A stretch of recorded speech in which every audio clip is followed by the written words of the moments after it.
Greetings, Keechlings. Keechlram here with my live reaction to Chain Soldier. Alright, the assassinations are in full fling. Fubuki fought off one of them. Her daughter comes in. It's like, hey, there's a bunch of reports coming in. Too many to count. Everyone's being attacked. The title is Free for All, and we're picking up in the Naked Bathhouse. There are too many reports coming from all over. Wait, what the? Okay, well, one of the presumably dead bodies is kind of getting up and morphing into all kinds of stuff. Okay. And hentai. Oh, look at all them tentacle goodness around them titters. Sorry, I'm becoming more pervy than I would have liked, but hey, titters.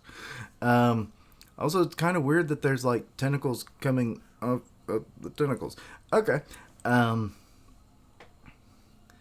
this is a full-blown Suki with what looks like peach powers, to be honest, which is kind of interesting. But a person turned into a Suki. New soldiers from the 8 gods of thunder, I presume. Well, I mean, we haven't seen one like this per se. We've seen like ones that ate like a bunch of the peaches and then got weird transformations, but this seems different somehow. Yeah, but we'll see. I'm sure there's going to be development. Okay, now we're back with Konami.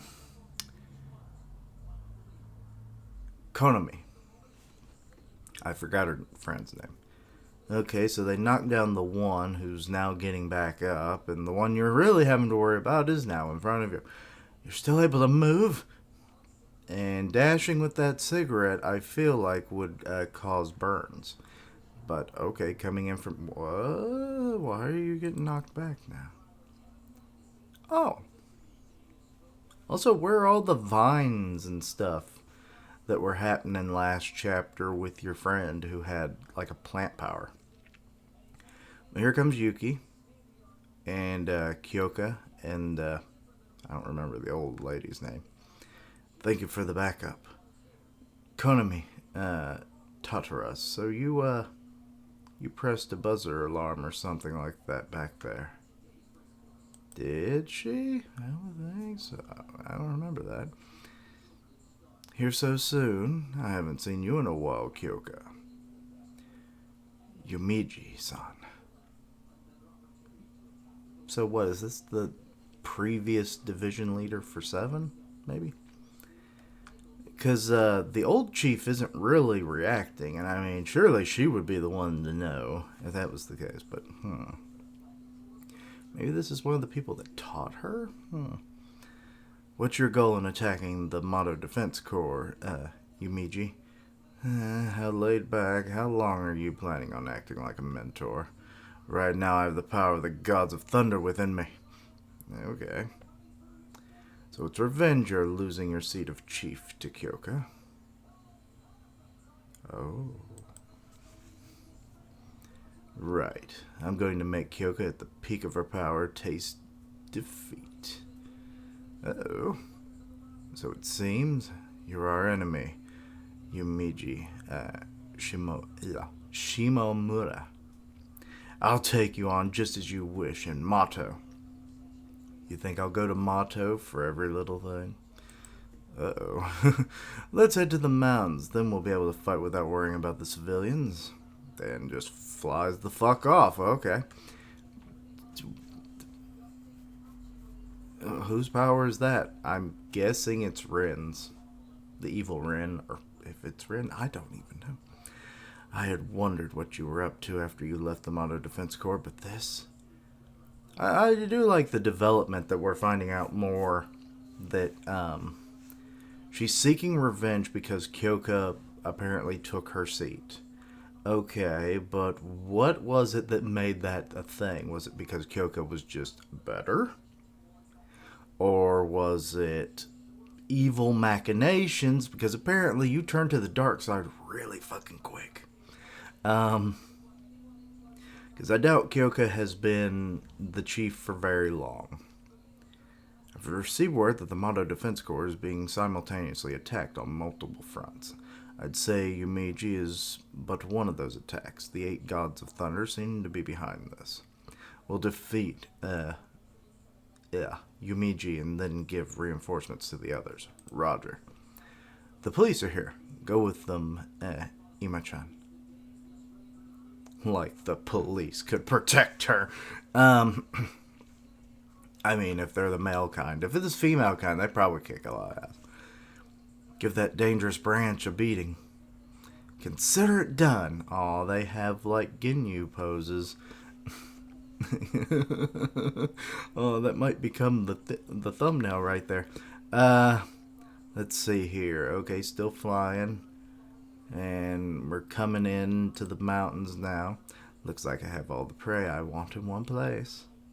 So you've got 2 chiefs, an ex-chief, and potentially a asset that they would want. Okay, you have cards, and you have talismans. Okay. What are the talismans for? The cards we know hold Suki, but are the talismans supposed to power that up? And then it got pierced by a rock. Why? The hell? Oh, are those talismans supposed to be barrier talismans then, I'm wondering? So that no one interrupts this because you're like, I have all my prey in one place. Like the One Piece. You knock Kyoka off. Kyoka-san! I'm okay. Her ability has become more powerful. So this is just innately her own ability. Okay. Is this the power of a god? You're right where I want you. And the seal is activating, and barrier like I thought. Purple lightning barrier. Okay, well that's an interesting name. The lightning I get, the purple I guess is what the walls are made out of, but okay. Is this a barrier? No, she just screamed purple lightning barrier because it's freaking a cake delivery from down the street. It's like those used by the Mato Defense Corps. Yes, because she's a former chief, you dumbass, Yuki. Like, what the hell? Kyoka basically... wait, was that... Was it said out loud by the old woman? Yuki does not listen. It's tough. Okay, so you tried to break the barrier. It's a new creation of the Thunder Gods. You won't be able to help others for a while. You can watch as your slave and your fellow pupil get butchered by me. Is that how far you've fallen, Yumiji? I think she's never fallen. I think she was just always in the pit. Oh look, the Yuki the Shuki are showing up now.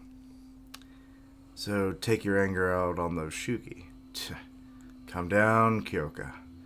Oh, so we get to find out the old lady's power.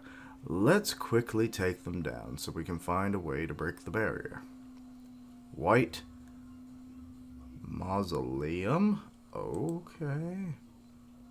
White? Understood. White? What? Okay, she can just create buildings. Okay, the housing crisis will always be done. Wait a minute. Why did this old man come out? He's a samurai, apparently. He's, slicing up the Shuki with great skill. And I love the whole, like, you know, he's playing with the trope of, like, oh, I sheathed my sword, and then they get damaged. Okay. And she is not defenseless on her own, apparently. So she can summon in people that I guess are allies, or maybe that's her husband? I don't know. The whole, like, white thing was kind of weird. Like, why is it, does she have, like, different colors that denote certain locations, individuals, or whatever? Because Kyoka kind of apparently understood what the white mausoleum was all about. Are these dead people? Now that I'm thinking about it. That's the case. Ooh. But yeah, she can use martial arts as well, so this is good. As impressive as ever. So she's teamed up with this dead man, I guess. I feel fired up with my husband next to me. Oh, it was her husband. Okay, so I was right about that. White mausoleum. The mausoleum. One dead person can be strengthened and employed. While active, the user also gets strengthened. Oh.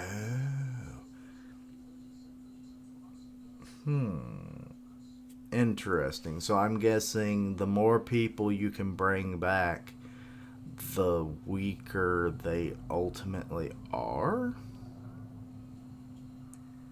Okay, so old couple team up. Gotcha. But I'm kind of wondering, is this whole white mausoleum thing, are there different colors? Is this just her ability as we see it? But it also says while active. So what does that mean when it's not active? Does the person still exist when they're dead? I assume not. So that part of it seems kind of pointless. Like, what shouldn't it say? One dead person can be strengthened and employed. Also, it strengthens the user.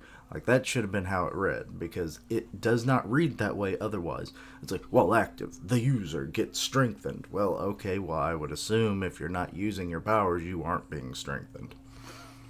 That kind of goes without saying. But, also bringing back someone from the dead is also, in itself, already pretty OP, especially if you can bring back, like, really powerful people, like, say, a fallen chief or something.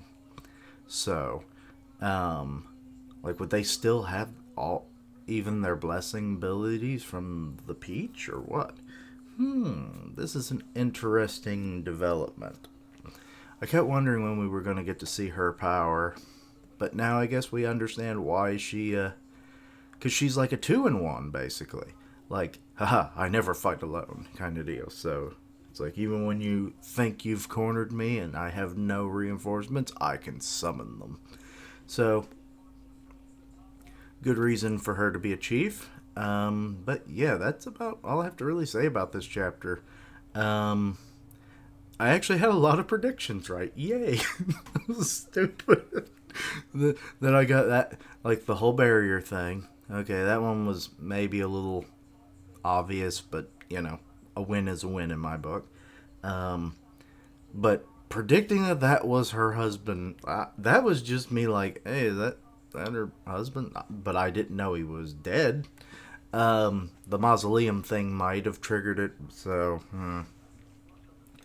But then I was like, didn't I mention something about, like, with it being mausoleum, and does that mean they're dead? Is there a black mausoleum and the person's, like, evil or something? Like, see, the whole color theory kind of goes into play then. Because, like, white mausoleum presumably would be an ally, but then she could possibly bring back through a black mausoleum, theoretically being a villain or non-ally.